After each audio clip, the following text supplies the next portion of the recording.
Okay, welcome back. So in our last class, we have done algebraic properties of real number, and I think you have solved the problem, solved few problems related to them. And as you hadn't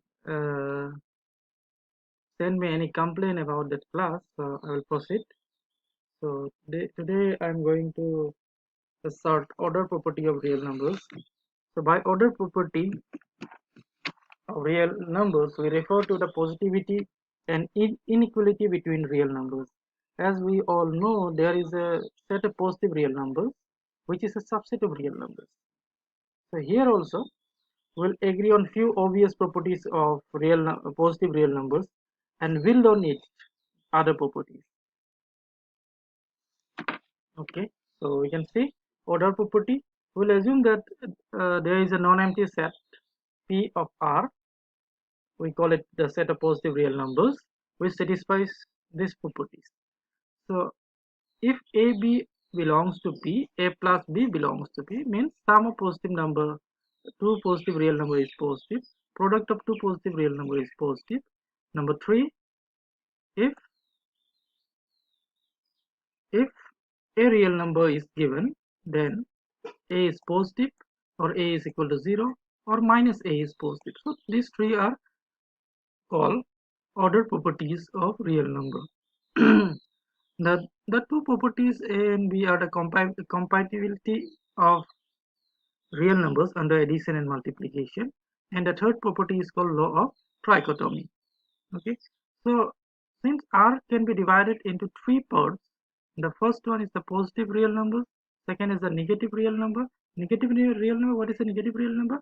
Negative real number is minus A, so that A belongs to P, means A is positive. If A is positive, minus A is called negative number. And we know that from the algebraic property, for any real number A in R, there is a minus A. That's property number A3. Then A4, I think. Yeah, it's A4. And this is the thing. So if A belongs to P, we say that A is greater than 0. So that's the definition. A number is positive, then it is greater than 0. It's called positive or strictly positive. If A belongs to P union 0, A is greater than equal to 0, we say A is non-negative real number. So non-negative means what? If we say a number is non-negative, means it is positive or 0. Similarly, non-positive means what? A number is negative or 0. Okay, negative or 0. Then we define to definition. So if AB belongs to R, if A minus B is in R, A minus B is R in R, or sorry, A minus B in P, then we say A is greater than 0 or B is less than 0. If A minus B belongs to P union 0, then we write A is greater than or equal to 0 or B is less than equal to 0. Okay, so with this and law of trichotomy, that is the thing, this P A belongs to P, or A is equal to 0, minus A is minus A belongs to P. So we can combine these two definition, and from here you can see A minus B belongs to P, then A is greater than 0. A minus B equal to P, then A is equal to 0. And if A minus B does uh, does not belongs to P, means it's negative, then it is B is greater than A. B is greater than A. So here is the details. So law of trichotomy and the definition of less than or greater than implies that A is greater than 0 or A is equal to B or A is less than 0 for any two real number belongs to us. Only this one of these three, only one of these three must be true. Okay, so similarly for inequality case also you have this three. Greater than greater than equality case we have also this way. And for convenience we write A is less than B and B is less than C for this two relation. if A is less than B and B is less than C, we write like this. Okay, or it can be also this one also. This means what? A is less than equal to B and B is strictly less than C. Okay, these are the things. So here is the first result similar to the algebraic property of real number of order property. If A, B, C are real numbers and A is greater than B, B is greater than C, so we must have A is greater than C. So from the definition, A is greater than C means what? A is greater than B means A minus B belongs to P. B is greater than C means B minus C belongs to P from the last definition. Now again you can see that A minus B plus A minus C, as this is element in P, A minus B is element in P and B minus C is an element of P. From the first property of order, first order property, we have the sum of these two will be in P. So the sum is A minus C, which belongs to P. But by the definition of this greater than, we can see that if A minus C belongs to P, what happens? A is greater than C. Okay. So second example says that if A is greater than B, then A plus C is greater than B plus C for any real number C. Okay. So we'll start with the same thing. What is given? So A is greater than B is given. So A is greater than B means what? A minus B belongs to P. Now A plus C minus B plus C. What is this? This is A minus C, which is in P from our definition. It's given. This is in P. Therefore, what? This difference, we can say that from the definition of less than, this A minus C is greater than B minus C. So, sorry, A plus C is greater than B plus C. So, this is the thing. Okay. Similarly, if A is greater than B and C is greater than 0, then CA is greater than B. So, we can say that A is greater than B, so A minus B belongs to P, and C is greater than P. This is given.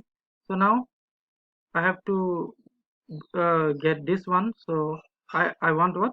CA is greater than CB, which means that I want CA minus CB is an element of P.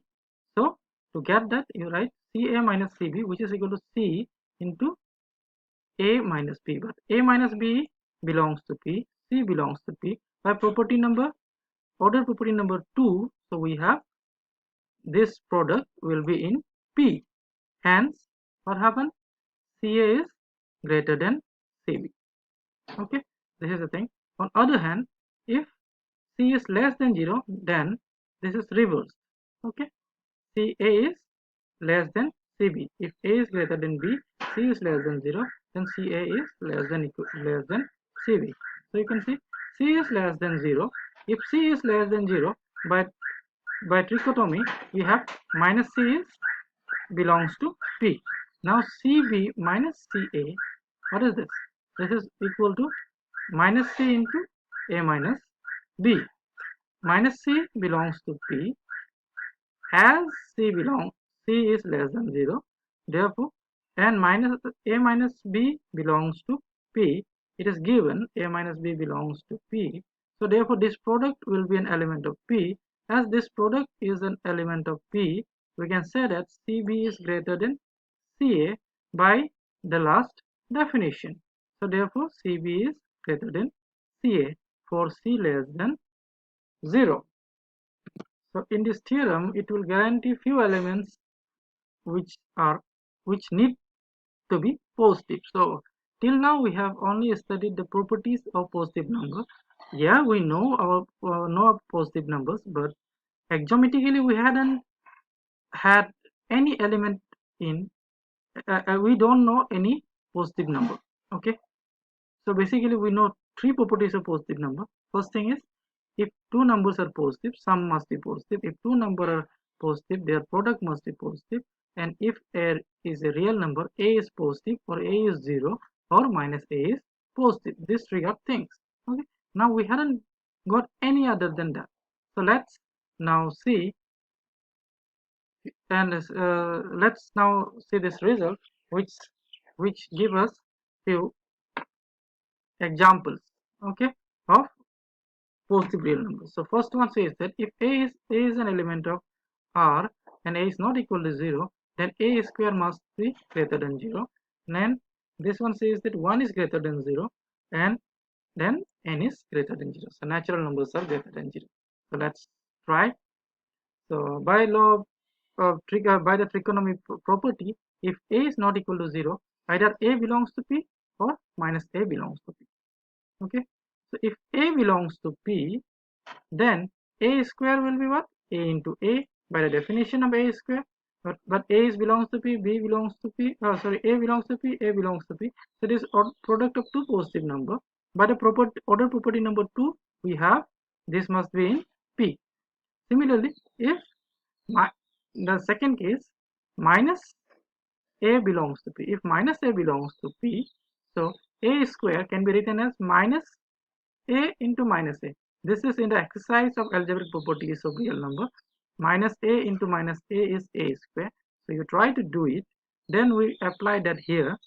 Now this is an element of p, this is an element of p, the product must be in p. So we conclude that in two cases, when a belongs to p or minus a belongs to p, we have a square is greater than 0. So square of any real number is a positive real number. Okay, now we know that 1 is equal to 1 square. Now from this, 1 is equal to 1 square, but 1 square is a positive number, so therefore 1 is greater than 0. And for any natural number, we can just see that use induction. You see, for n equal to 1, we have proved that n is greater 1 is greater than 0. Now we suppose that assertion means the statement is true, that for n belongs to n is greater than 0 for k belongs to p. Okay, for natural number k, so then k belongs to p. Okay, this is our assumption. Since 1 belongs to p, k plus 1 belongs to p by the second order property. Therefore all natural numbers are positive. Okay, so now we have positive numbers with us. Okay, so we'll continue this in our next class.